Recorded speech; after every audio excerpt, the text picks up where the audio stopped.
I don't know if you guys relate to me in this, but some of mine, I was thinking about when I was sitting over there, my most traumatic experiences, I guess some people call them core memories, all involve, oddly enough, public speaking. And I don't know if y'all's church does this with your lads leaders, if you do lads leaders, but when I was growing up, the church that I grew up at, they had always relegated, because you weren't going to give the boys Sunday morning, but you would give them a Sunday night. And so on a Sunday night, all the young boys that were doing speeches, we would sit on the front row and then we would present our lessons. And I didn't want to do speech, but like most kids and lads leaders, my mom wrote it anyway. And so I decided to get up there. And this was, and I think kids probably still do this, you got your note cards and you got the ring in the corner. And so I didn't like the ring thing. And so I was sitting there and I took the ring out against my mom's wishes. And I was like in third grade. And I looked up to the youth group who was sitting right behind me. And so I get up there and I'm shaking. And I get up there and I look down at my notes and my hands just go numb and drop the notes. And I drop those notes and I start putting them together. And the very first card that I have in my hand is 3. And instead of having like the calm and collective and the wherewithal to like put them back in order, I just went with it. And so I preached card 3, then card 1, then card 2, then card 4. And, I go to the back of the auditorium where, you do the handshaking with the preacher. And there's all these sweet old ladies that are like, that was such a good job. I was like, liar, I know that was terrible, but I do appreciate your encouragement. And so I didn't want to speak. And then I fast forward to 2 years later. I go up there, I don't drop my cards, but I speak, and after I speak, I walk with Randy out there, and he's like, here, I want y'all to stand here. I'm going to let y'all talk to the people, shake the hands, because that's what the preacher does, goes to the back of the auditorium and shakes people's hands. And as we were doing that, this lady that was visiting walked by me, and she said, hey, do you know when the real preacher is going to be here? So that was my second speaking experience. So for so much of my life, I'll go ahead and tell you, the last thing I wanted to do was preach. The last thing I wanted to do was teach. I ended up going to Faulkner, was campus minister there at Faulkner. And then I go to Robertsdale, which is the most gracious congregation because they put up with my preaching. And I don't know if you guys are like this too. I look back in especially in the beginning of my ministry and look at some of the things that I preached, and I still do, like yesterday, and like, what was I doing? What was I thinking? Do y'all do that sometimes? And I think, man, they were so gracious. But I think about that time. I used to really get down and frustrated. And yes, I will go and tell you the way and the manner I preached was not good. But also the thing I think about is I used to get so frustrated that there wouldn't be responses, there wouldn't be baptisms, and people were just looking at me and I was looking at them. And so I kept thinking, well, I just need to manufacture something better. I need to work harder as far as like figuring out something that's going to help change their hearts. And I don't know if you notice a common pattern from the very beginning of what I shared with you to right now, but every single thing I just shared with you revolved around me.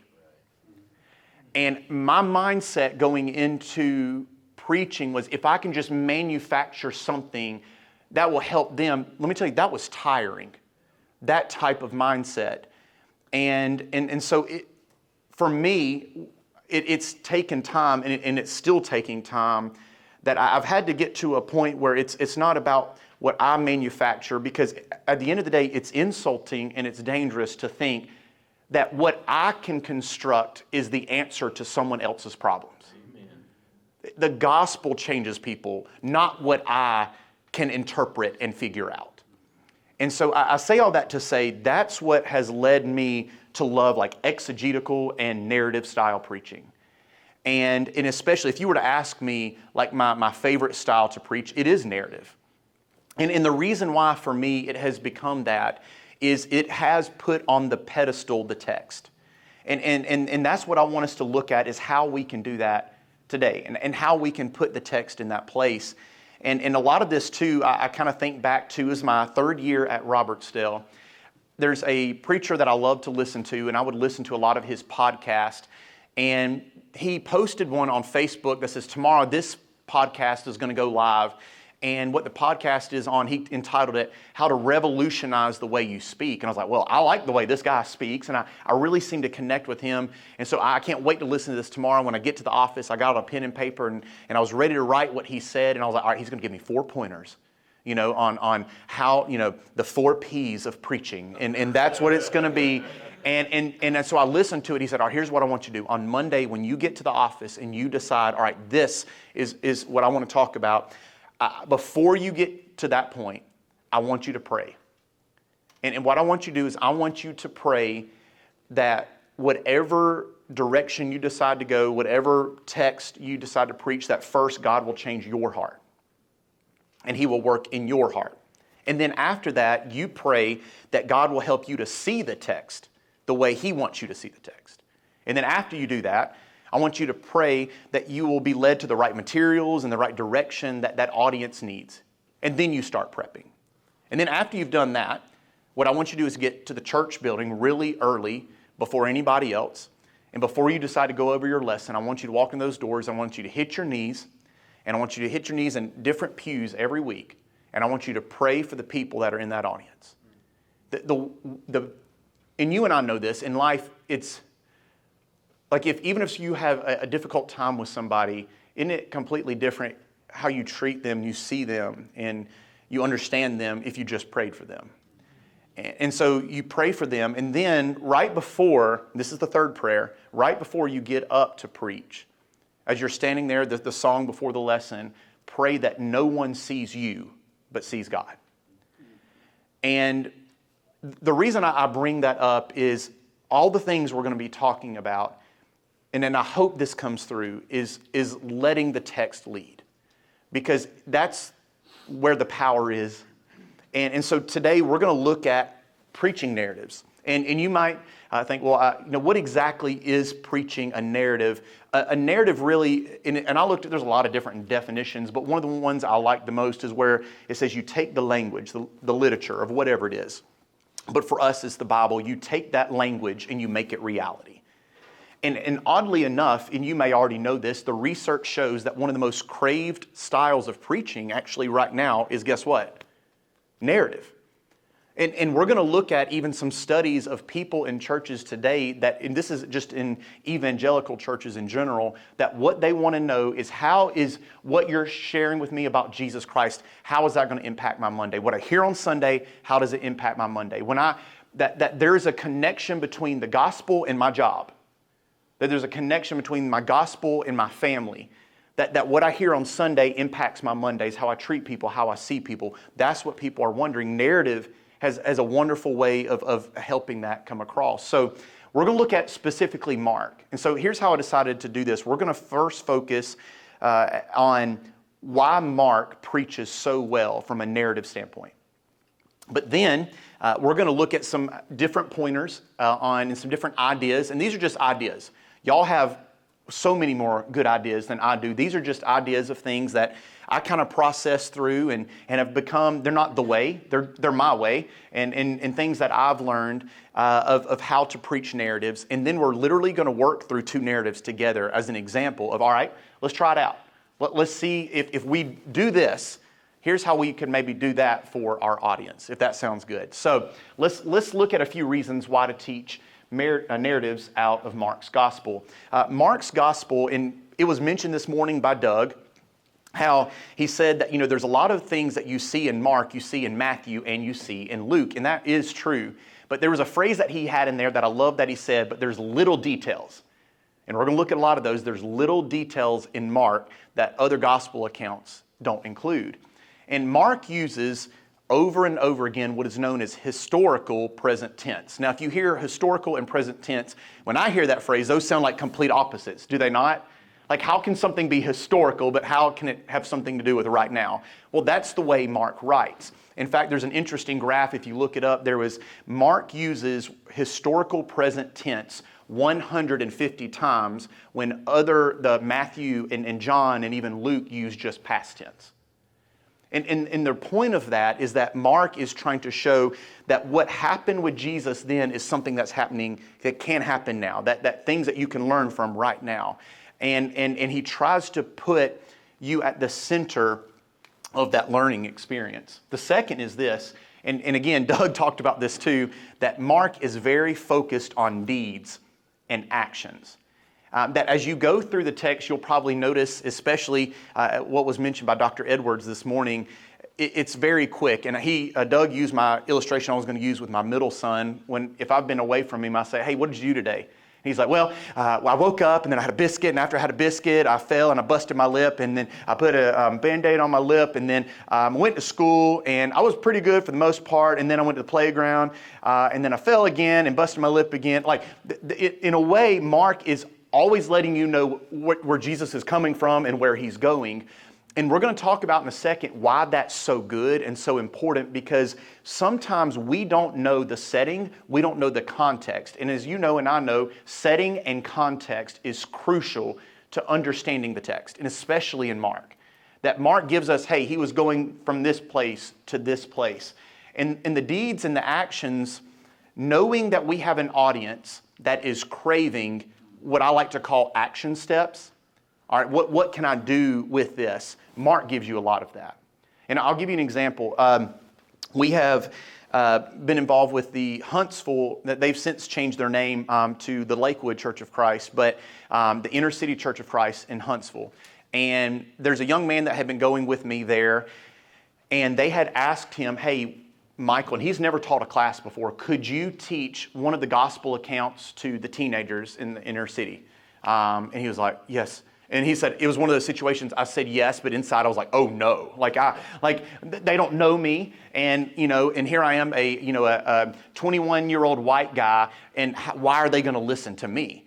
And so he's like, what do I pick? What do I do? And I said, well, why don't you just go through Mark? Because there's a lot of actions that they could probably connect with, things that they could see and they could learn from, like things that were actually happening. And so he opened up Mark. That was 2 years ago. He is still in Mark. And I'm not saying that you ever need to have a 2-year sermon series, by the way. That's not what I'm saying. But what I am saying is there is so much action. There are so many deeds of things that are happening in Mark that give a lot of things to connect with from an audience perspective. Here's the second part, or third part, excuse me. Instead of two-dimensional Jesus, which is great, we need all the different dimensions, of course, that we might get in other gospel accounts. We get from Jesus, in Mark's account, from Mark, a three-dimensional picture of Jesus. And it was something that Doug had talked about earlier too, is that there's little details in Mark's account that are not mentioned anywhere else. And even though you might have the same exact narrative in Matthew and Luke, Mark points out things that the other Gospels may not point out. And there are little details that mean a lot. So I'll give you a few examples. One of my favorites is in Mark chapter 2, when there was this man that he was a lame man. His friends are like, hey, Jesus is in this house. We got to bring our friend to Jesus. So what do? They pick up the four corners of that mat and they begin to walk to that house.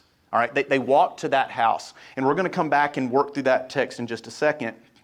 And there's some details in that text that are so interesting that when number one, they're cutting a hole in someone else's roof, making a skylight.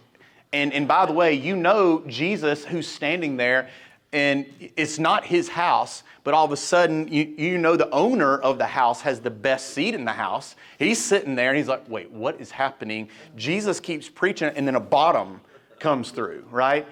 And you'll notice in this text, there's a detail that says this, that as they were getting lowered in verse 5, when Jesus saw the man's faith, right? No, what does it say? He saw their faith.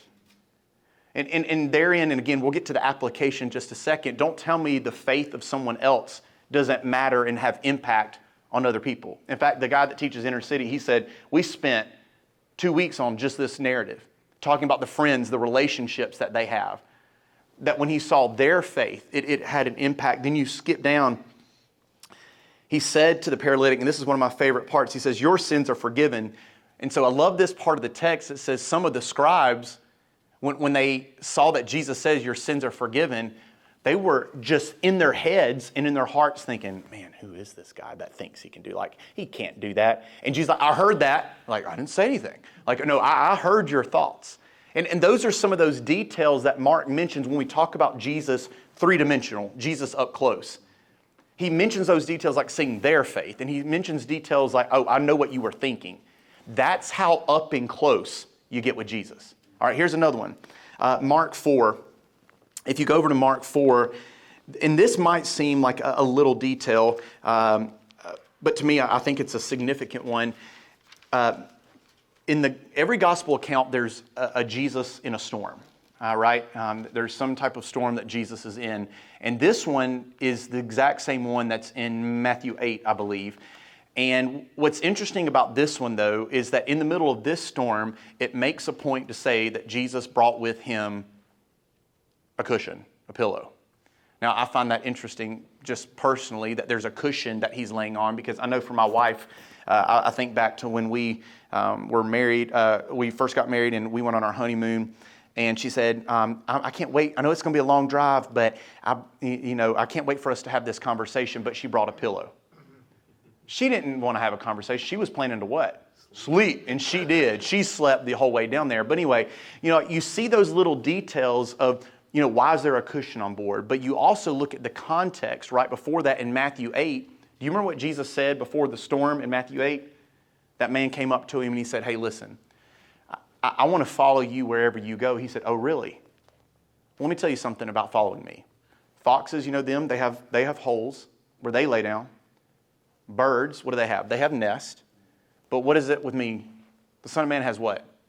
Nowhere to lay his head. And then right after that, where does he lay his head? In a boat. You see that, and you see that literary nature in the Bible. It's all over. But especially in Mark, that Mark does such an amazing job. And we won't get into this, there's chiastic structures all over the place to show that what's happening before and what's happening after is happening in the middle. There's so many moments within the Gospel of Mark that have moments like that point before to what's after. So that's a neat thing about Mark. So, how to help preach narratives, all right? And again, I had the point before this, biblical research. That's assumed. I hope y'all know that. And that is held on the pedestal, but the way we do that, and one of the things is we're trying to help the audience relive that story. We're trying to help transport them to that time and that place. Well, how do we transport an audience to that time and that place? Well, here's a few things. Number one, you can't skip the setting and you can't skip the context.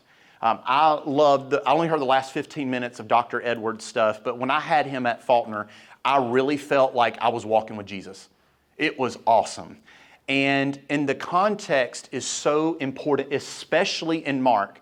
Because here's why it's important in Mark. You will notice at a lot of the headings of Mark, it's saying, and he was leaving Capernaum, or it was the Feast of the Unleavened Bread. Well, why is that important? Well, if it's the Feast of the Unleavened Bread, and Jesus is there, and the scribes and Pharisees are there, that we know that during those feasts, the town was usually packed with 4 times the amount of people. We also know during that setting that one of the things that happened is the Pharisees would have their meetings, their annual times to get together to talk about stuff, but they also didn't like Jesus, so they had already probably had meetings about that. The crowd's in uproar. We know how Herod, remember in the book of Acts, used the Feast of Unleavened Bread when he had killed James, and it was the Feast of Unleavened Bread, and guess who he arrested?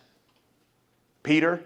You look back at the previous Feast of Unleavened Bread, guess who also got arrested? Jesus. Like you see all of these moments of when you hear those details, do you think that mattered to Peter when he was arrested in Acts 12? Yeah, he thinks about the fact that 11 years ago to that moment, Jesus was arrested during that time. So all of those moments of setting are so important. And so when you preach a narrative, it's so important to, before you start sharing it, give that setting. This is what's happening in Jerusalem. This is where Jesus was coming from. This is what was happening right before it. This is what's happening after it. Now, as far as context goes, here's another one. Mark 8. I believe Mark 8. And so in Mark 8 is a very interesting one that used to confuse me. And this is when Jesus had healed the blind man at Bethsaida. And if you remember, Jesus healed the guy. But it's not, you read it and it's like, wait, was Jesus' healer not working? Well, of course not. It's Jesus. His healer was working great. He heals the guy, but what do you remember about that first healing? It's blurry. And he looks like he sees what?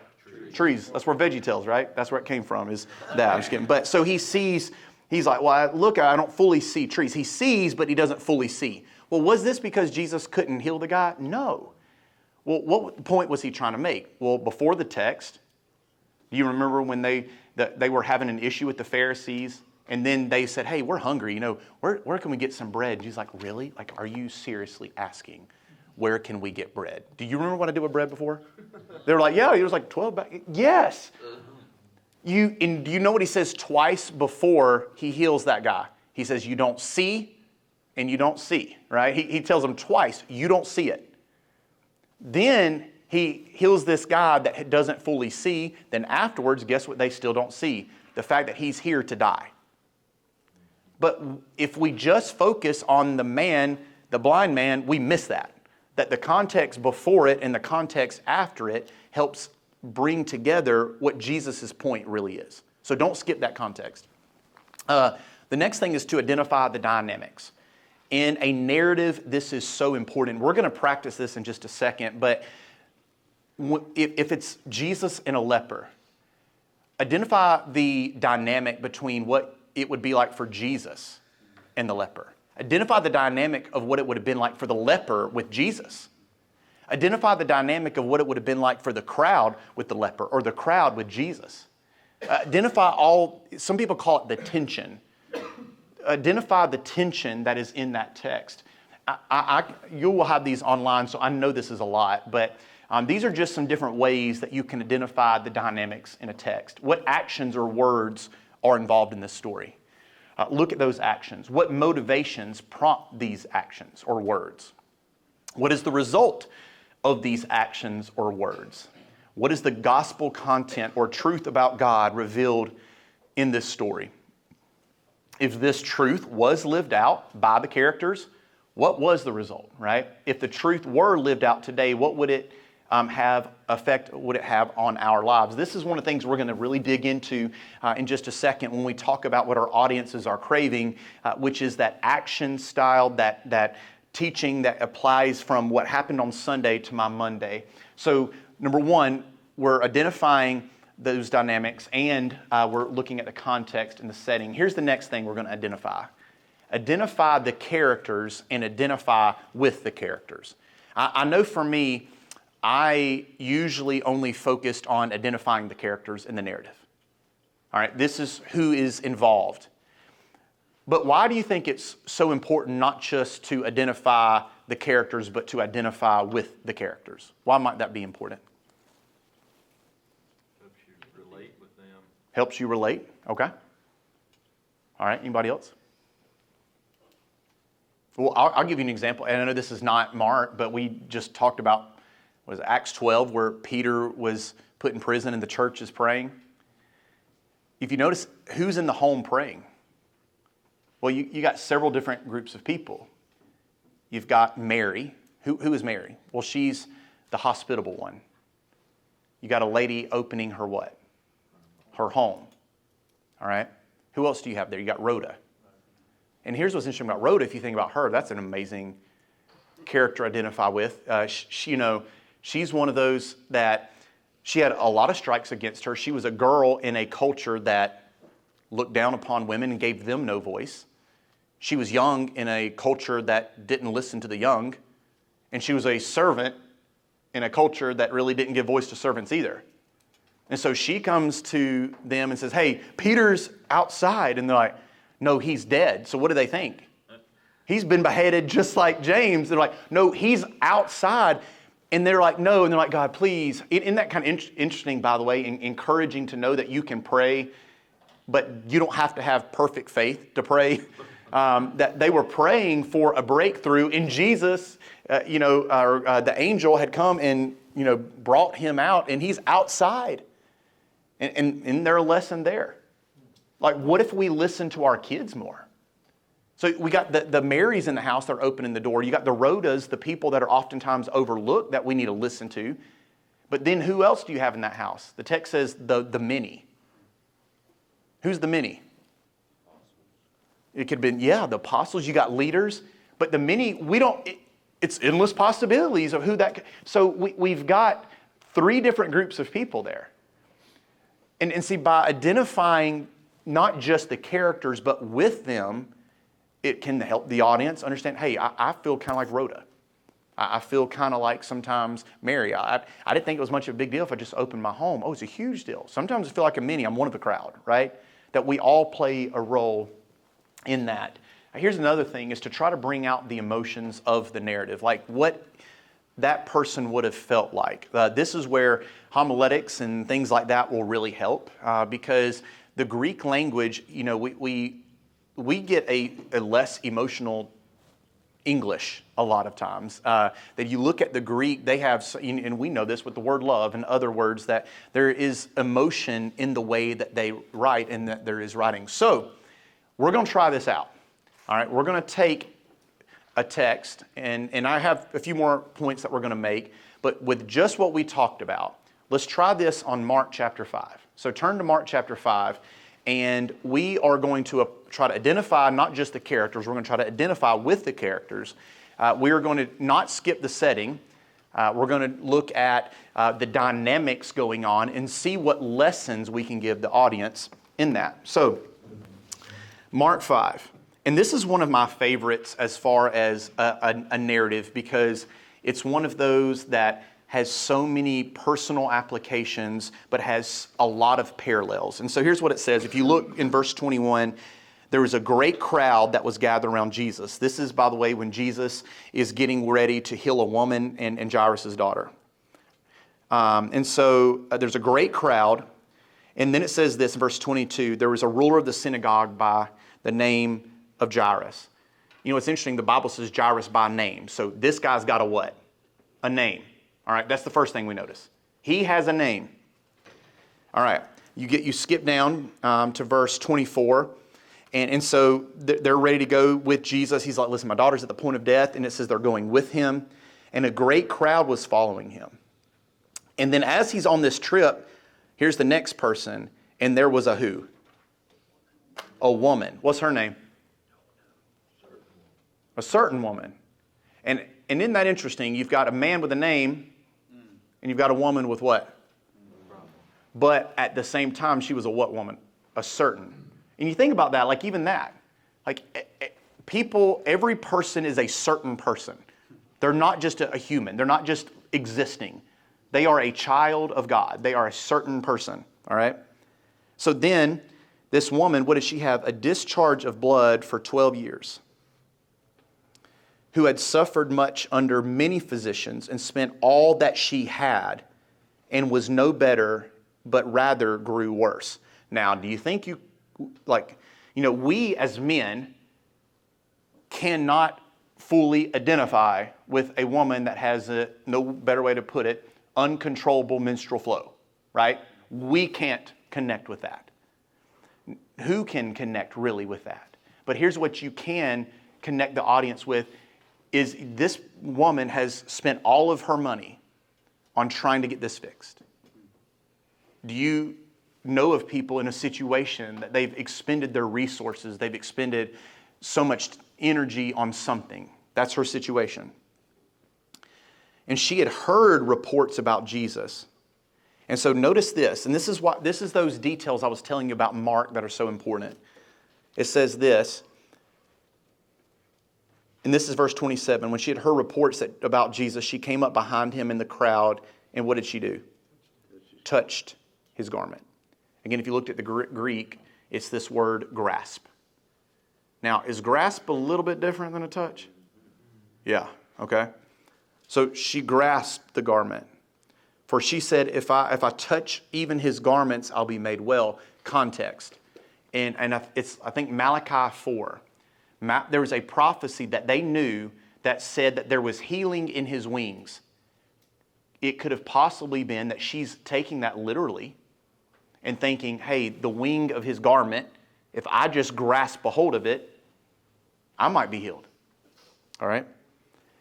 And then it says this, and immediately the blood flow stopped and she was healed of her disease.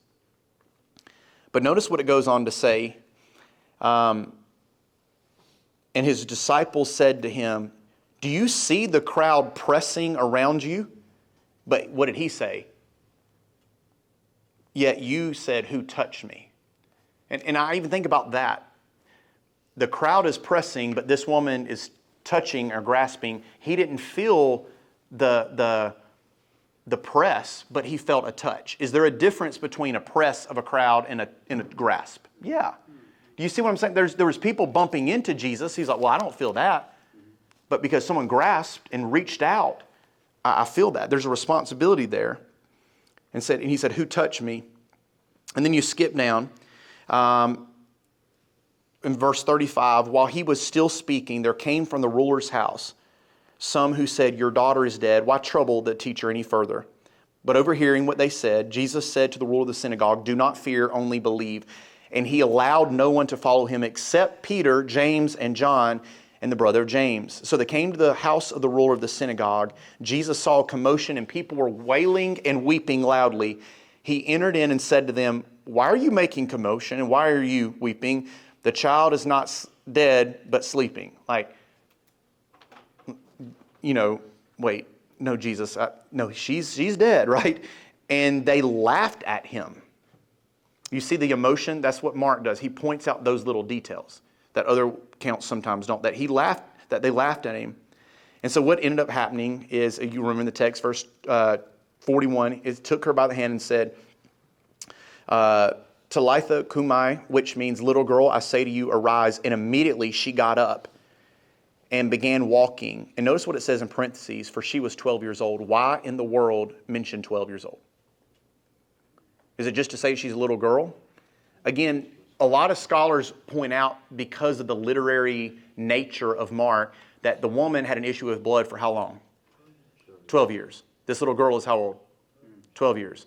There's one woman that her blood needed to be stopped, and another woman's blood needed to be what? Started. There's a woman that has a name, no name, and there's a man that what? Has a name.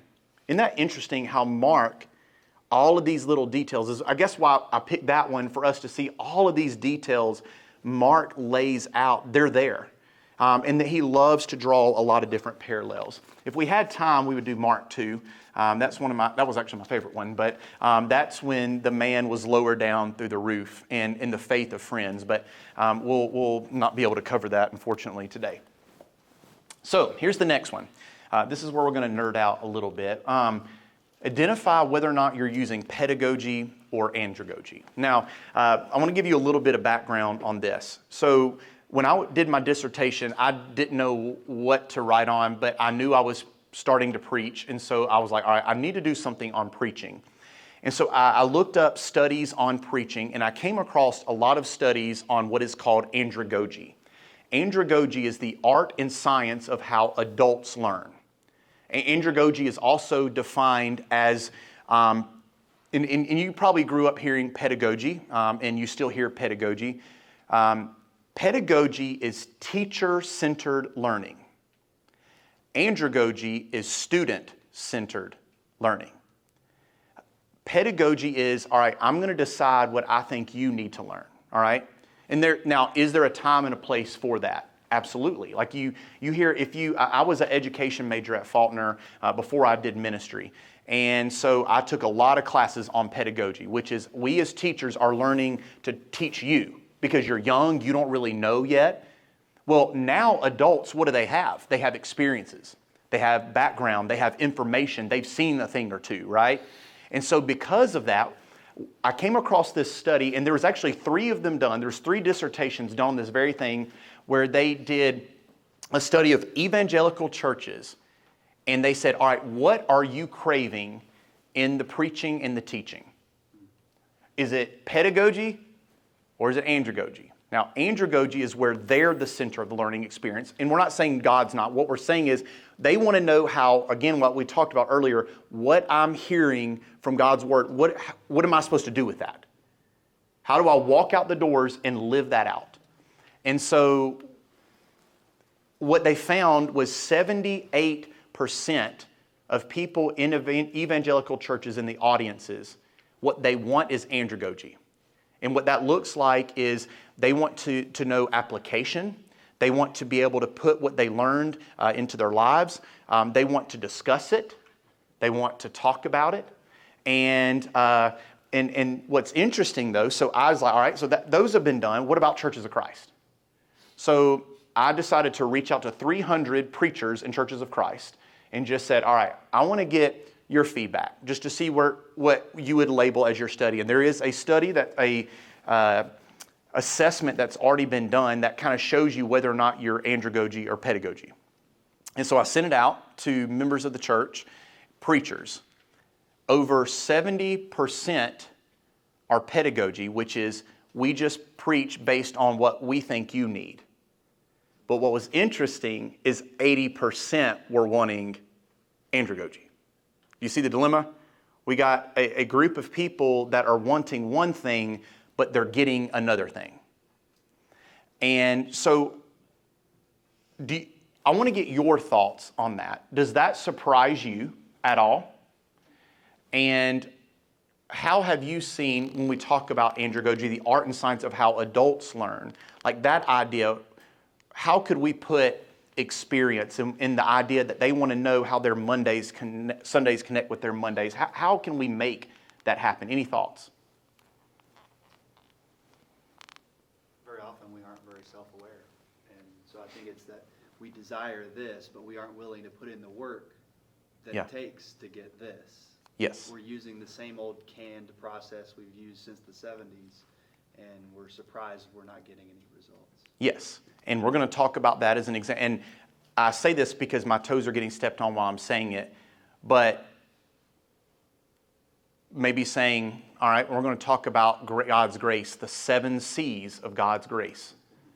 Compassion, clarity, comfort, care. Or are people wanting one direction when in reality we know they're going to walk away from a lesson with what? One main point. All right?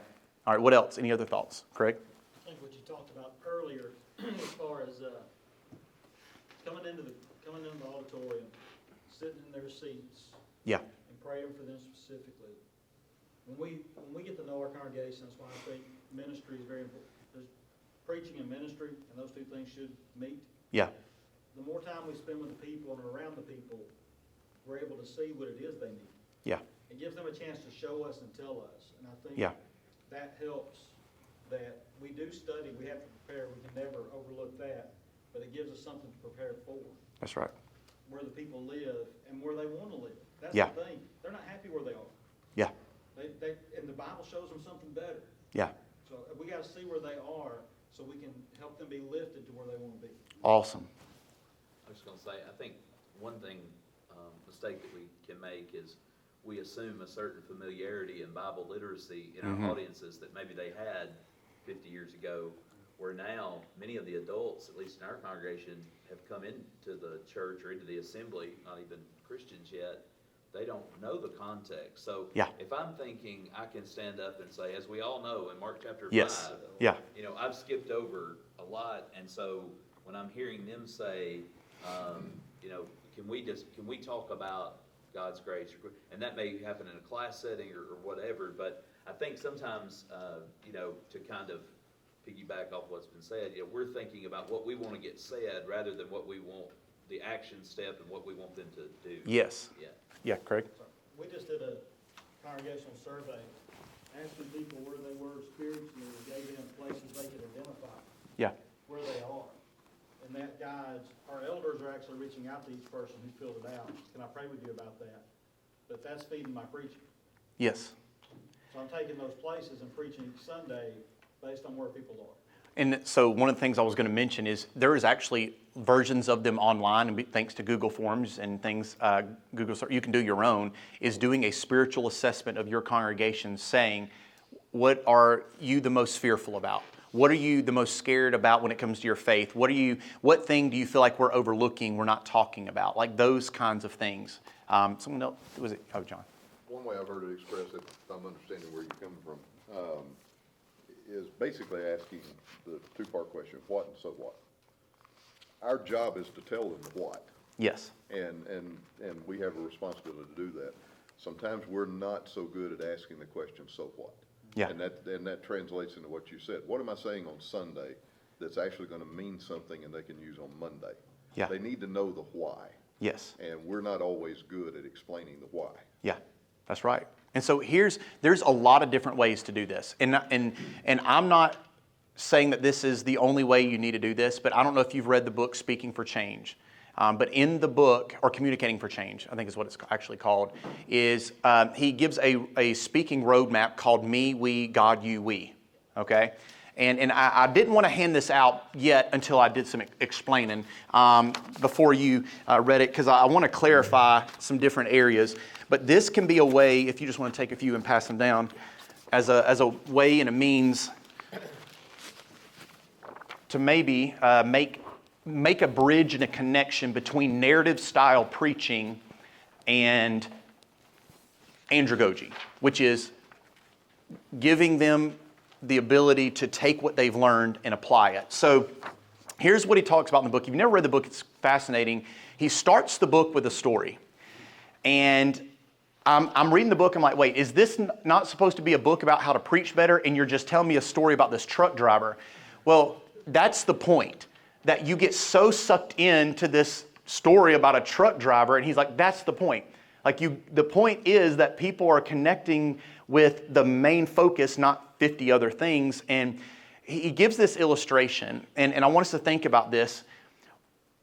If I asked you to tell me these numbers, what would be your success? All right. If I told you to tell me today these numbers, 48, 22, 13, 67, 28, 11, and 4. Who could do that right now?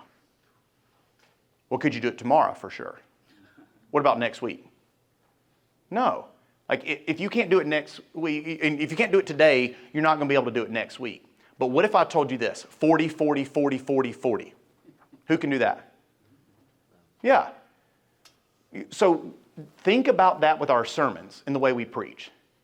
If we have 7 different points that are disconjointed, not going in one central area, are they going to remember the 7 C's of God's grace? No. Or do we capitalize on one aspect of God's grace and what the text says about it and dig into that, knowing they're going to walk away with what? One main idea anyway. So here's, I took his book and I typed this out just as a help. And again, this is not the perfect way, and you do with this what you want. But you first picked a subject and a direction. There's a difference between a subject and a direction. Let's do this as an example. Let's say the subject is evangelism. But what would the direction be? What if we picked getting out of your comfort zone? There's a difference between the subject and the direction. The subject is evangelism, but the direction is getting out of your comfort zone. So you start with the me. This is the dilemma. This is the problem that we as a church are, that you see. And so you might think, you might start with, I don't know if you've ever been out of your comfort zone. Maybe you've been on a mission trip before and you've been in a situation where it was not comfortable. And so what you're doing is you're kind of getting the audience to connect with the idea that we've all, you may have been there, and then you connect it with them. Here's the we. You move from me to we. This is where you find common ground, that we struggle, right, as a church with comfort. We love what's comfortable. We love what's easy. But yet you look at the Bible, right, and there's all these moments where God calls us to be out of, at times, what's comfortable, what's easy. And so this is where you are introducing and you're bringing in what God has said about. And when I put here, and this is probably a terrible way to type it, but I said this is where you transition to discover what God has said. From the very beginning, that's what you're doing. But I'm saying this is where you spend 90% of the lesson on 3. That's the focus of what God has said about it. So what if we took Mark 2? All right, we're talking about getting out of your comfort zone. You've been on a mission trip, you've been uncomfortable, you're in a situation that was not easy. And you get, as we as a church, we, right, here's the we part, we all have things that are comfortable to us. So you get to Mark 2, and we got this man that is on a mat, and there's these friends that are on their way to Jesus, and they see the man. That's one of the most important things. We have people today that in the world, they don't feel seen. So they first see the guy, but they don't just say, man, I hate that he's going through that. It's kind of like I'll pray for you to have food. All right. And then you walk away when you could give him a meal. One of those situations, they see the man, the 4 friends pick up the corners of the mat, they walk the guy to the door, they get there, and the house is full. And you know it wasn't comfortable. It wasn't easy to bring that man on the mat. But they get to that house. The house is full. There's standing room only. It's a picture of what we would love to have in all of our church buildings. Jesus is there in the center, and they turn to their friend Habib, and they're like, man, I'm sorry, dude. We just, we can't get you in there. Maybe next time, right? No. They say we have to do what? We have to get our friend to Jesus. So they pick up all four corners of the mat, and they come out of their minds with this idea that we're going to climb on the roof and make a skylight in this other man's house. Why? Well, what do we have to do? We got to get out of our comfort zone. We have to get our friends to Jesus. So they cut a hole in this guy's roof, lower him down, and then the rest of the scene takes place. What if we use that to say, hey, as a church, sometimes we have people right there, the ideas are in your heart of, you have those hole in the roof ideas, right? Are you going to step out of your comfort zone to come up with a hole in the roof idea to get your friend to Jesus, to try something that you've never tried? You see what I'm saying? So that's where we use the main part of the text. Then we come back to the application. Maybe it's to see people, you think about how the friends, they brought him there. And we talked about this earlier. Our job is not to rescue people. It's to relate to them, right? We reach out, never down. We serve people. Jesus saves them, right? We have a responsibility. He has a responsibility. The friends do their part. God does His part. And then the end is the we, where we inspire. So I put this at the bottom as just an idea. How are you using the following? Visual, auditory, and kinesthetic. And the reason why I put that on there too is, and you may have heard this was done in 2022 by ResearchGate. They said that 65% of learners today are visual learners. And you may have even heard Doug mention it earlier. He said, I like maps and pictures because I'm a what? I'm a visual learner. That number has only increased, by the way, and is only increasing. Chad could probably mention more about this because of, guess what? Screens and pictures. 65% of our audience are visual learners. That same study showed 20% are auditory learners. They also did another one where they asked people, these are the different types of options of learning, which is visual, kinesthetic, which is like discussing it, talking about it, practicing or trying out the very thing you learned, or auditory. The two highest ranking ones were visual and kinesthetic, and at 0.9% of their people, and you have to have at least 66 people, right, to have it statistically significant, I think, 0.9% said auditory. So I'm just sharing where people are, all right? So how can we bring the visual and the kinesthetic into our sermons? What are ways that you've done it? What ways can we do that? I'll go and start. I think the power sometimes of a picture. Say you're preaching on, is it John 5, pool at Bethesda? Like if you put up a picture of that pool and then you tell that audience that multitudes, which in the Greek from my understanding means like thousands, are in that, does that not give you a different picture of how Jesus is literally stepping over people to get to one guy? Like a picture can really help that. Any other ideas of how we can bring the visual and the kinesthetic into knowing that this is who, we may not like it, but that's what our audience is. So how can we connect with them in that? In the last couple of weeks, we had a movie clip of a sheep in a hole and the shepherd pulling it out, and then he just takes off and jumps right back in. Yes. That was a good one. Yeah, that's an awesome one. Yeah, all right. To the kinesthetic idea, I know you and I were talking at lunch about how you and Brandon sometimes break things up, and we've done the same thing where I am. And I know it's contrary to our tradition, and we almost look at it as taboo. Our folks did it first. Yeah. But sometimes having two preachers up there having a conversation, Yes. and maybe even inviting some people in the audience to be a part of that conversation. Yeah. One of our members pointed out to me, I don't know why I'd never noticed this before, but in Acts 20, when it says Paul preached till midnight, the Greek word is dialogue. Well, there you Did go. he lecture to them? Yeah. Or did he have a conversation with them? Yeah. So I'm glad you brought that up. I was talking to my wife about this morning. When I was at Robertsdale, and this shows you, this was also, it's funny, their favorite series was the one I taught the lease in, which makes sense. But their favorite series that we did while we were there is I picked 10 men at the Robertsdale church, 5 that grew up in the church, 5 that did not. And I interviewed on stage those men so we could learn about how people come to Christ. So I asked them a question, what was the most difficult thing you went through? What was the greatest moment of your life? When you go back to what helped you make that decision to put on Christ in baptism, what was it that helped you? All right, what was it that hurt you? And then we also asked them, what's the biblical person that you connect with the most? Daniel, David, who is it and why? I just sat back and let them.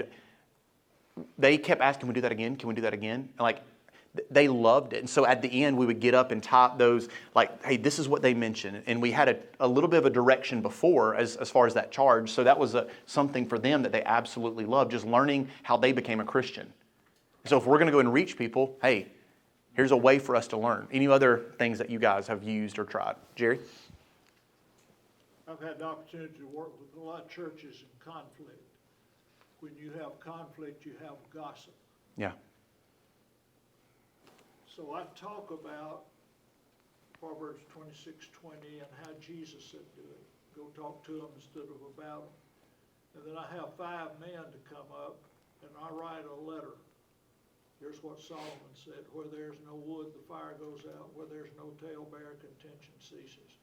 One of the best things you can do to have unity in this congregation is be sure mail gets delivered to the right person.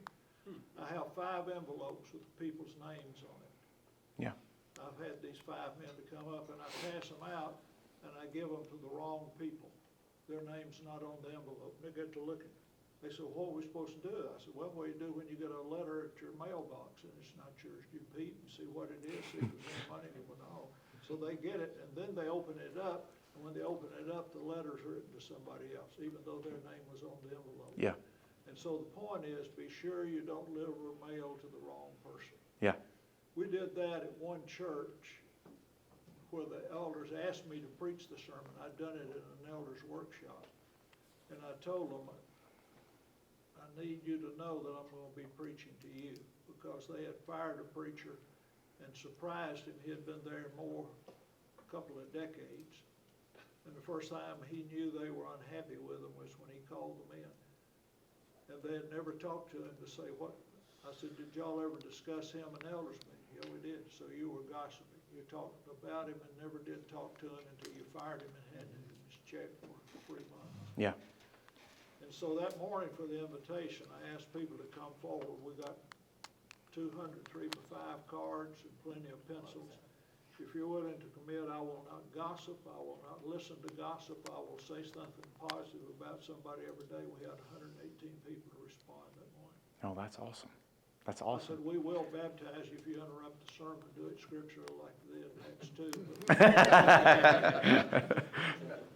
That's awesome. One of the things I think about too, that was, if you look up the parts of andragogy, is that people want to take their experience and they want to connect the experience with the gospel. And there's a fantastic book, by the way, called The Gospel at Work. It's not written by a member of the church. Sebastian Traeger wrote it. It's fantastic. And the idea of the book is how what people do Monday through Friday really does matter, and how to bring the gospel into that. And another thing, discussing those things, breaking off into smaller groups to talk about those very things you just learned. Because a lot of times, what will happen, we'll hear a sermon about it, but right after service, we're talking about football. We're talking about something else. Let's give our people opportunities to talk about the very things that we just did a sermon on. Another one, you talked about videos. If you look in that same study on ResearchGate, they were talking about other studies that were done that showed that we process images 60,000 times faster than we do text. That's the way the brain works. So that's also something to keep in mind. By the way, what time does this end? I think it's done now. It's supposed to be. Well, you're kind kind of in your question. Okay, we'll keep this as a question and answer. Yes. One of the congregations my daughters have visited or worshiped at Stantonville, Tennessee, where Matt Cook preaches for free, they hold service, and they then have a small break, and what they break into are discussion groups, essentially like Sunday school classes, but gender-specific groups that are given questions to process through what you just heard, exactly what you just said. So you listen to the sermon, but then you're able to discuss and process it in those sessions. So it's not like we're taking in 2 or 3 different meals at one sitting. Yeah. You're actually, able to digest what we've just heard. Awesome. There's a book, by the way, y'all have heard of Barna Research Group, possibly. So they help David Kinnaman along with some others do, like You Lost Me, while we're losing the 18 to 30-year-olds in the church. Fantastic book. But he does something kind of off those lines about the role of discussion and prayer in smaller groups in the church. It was called Household of Faith.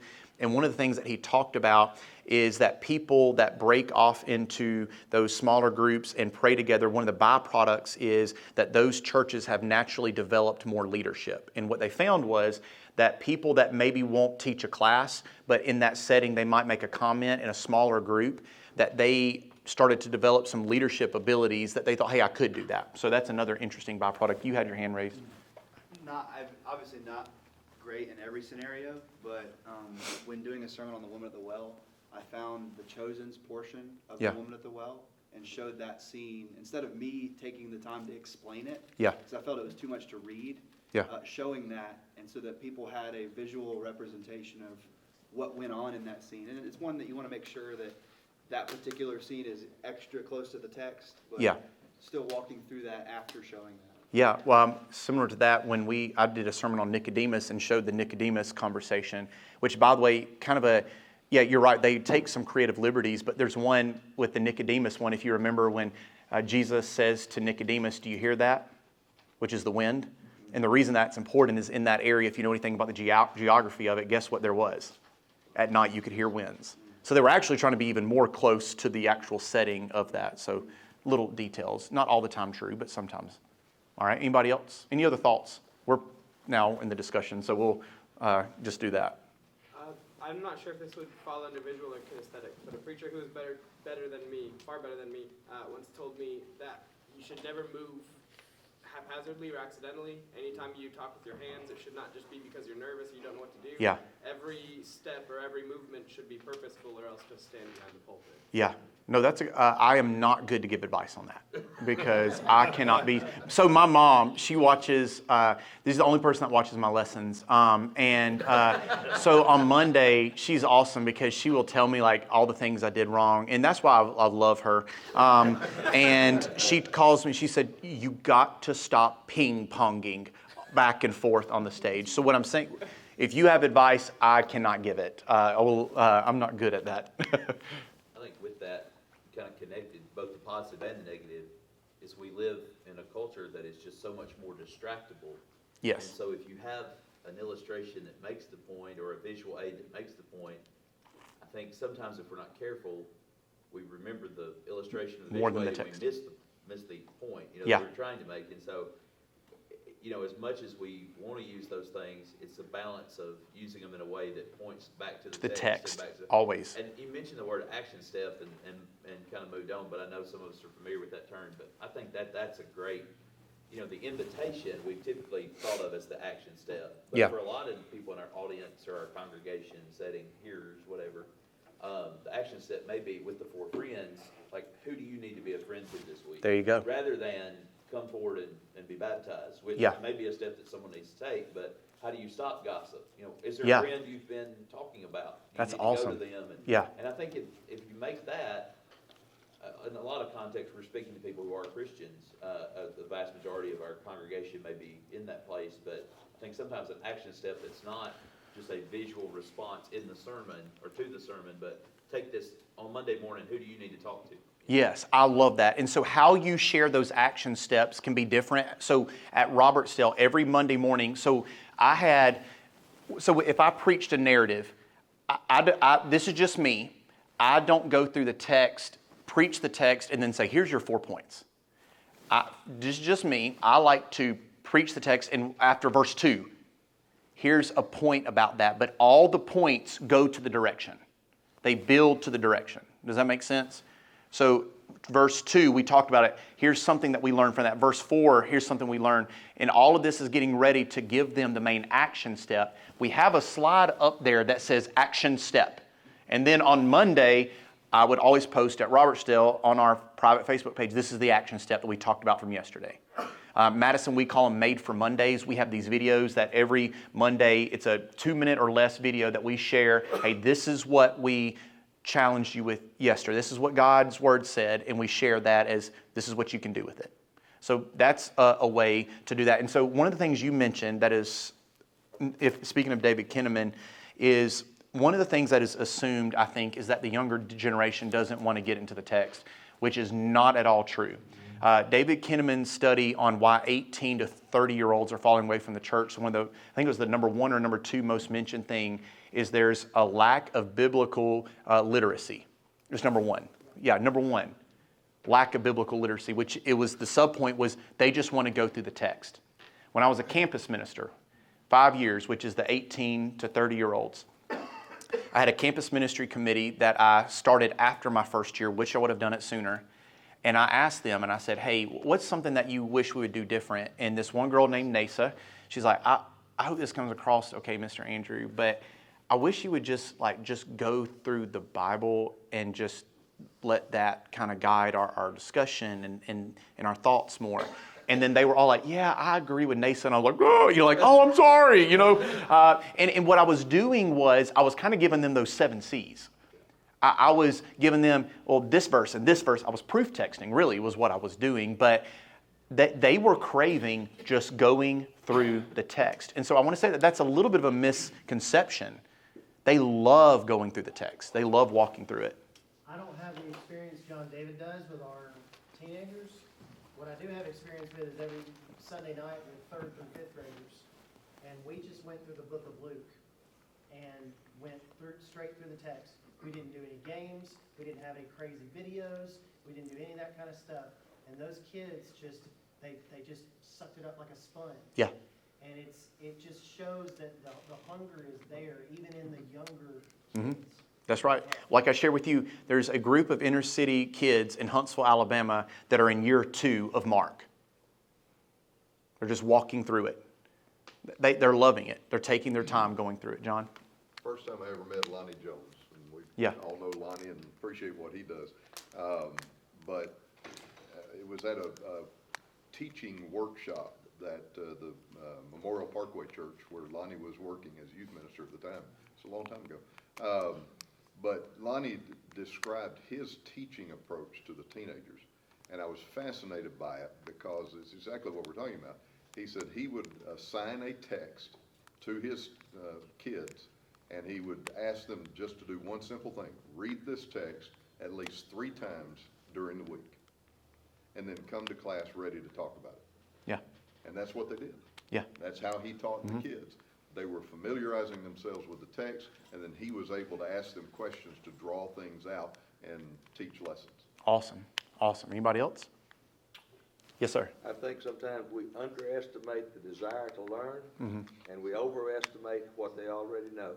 Yeah. And I've been studying with a guy. You can tell he loves Jesus because he's got it all over his Facebook page, but he goes everywhere following all these people and put stuff on. Just baptized him. But in our studies, I would try to make a point as we were studying together, and I'd say, now you know the story of, let's just say, you know the story of Noah and the flood? No, I don't know that. Yeah. You know about Abraham? No. I finally got where I didn't say you know, because Yeah. I just assumed. He didn't know anything except he had learned that Jesus was the solution to the problems that he had lived through. Yeah. Awesome. Yeah. I think 1 or 2 more, and then we'll. I have a question. Yeah. You've given us several resources. I wondered if you had some specific resources, specifically on narrative preaching, that have been impactful for you. Yeah. No, I know that is not the right. I just try to read and learn. I guess, from different. So when I put together a lesson, so similar to what Lonnie mentioned, is I start with, if this text we're going through, I read that text over and over again and then look at what connections there are in the text, what's happening around it, the dynamics. And then I will look in commentaries and books and things to then insert as we go through the text. And the other reason I was going to tell you that, and I can't think of who did it. I think it was something that Liberty University had posted on the benefit to giving lessons instead of preaching and then saying, here's your 5 lessons. The benefit to that is a natural progression of thought. So if you're going through a lesson and you say, all right, here's the text, here's 4 things you can learn. Well, putting the things in there as you go, as they present themselves, it keeps the flow going. And our minds work in that flow anyway. So that might be something just to consider. But no, I will tell you, one of the things that I've tried to do is I like to listen to a lot of podcasts of other ministers, preachers, but I'm careful, and I want you to be careful. You don't ever want to be somebody else, but you also don't want to be settled in just being okay with staying the same. Does that make sense? Like to me, there's a balance to both. You don't want to be complacent, but you do want to be authentic. Yes, that's right. And by the way, speaking of authenticity, that's in that list of the things of unchristian, that book of why people are falling away is the lack of authenticity. But all right. Well, thank y'all so much. Really enjoyed the discussion, and sorry we didn't get to cover some things, but the discussion was more valuable anyway. So thank y'all.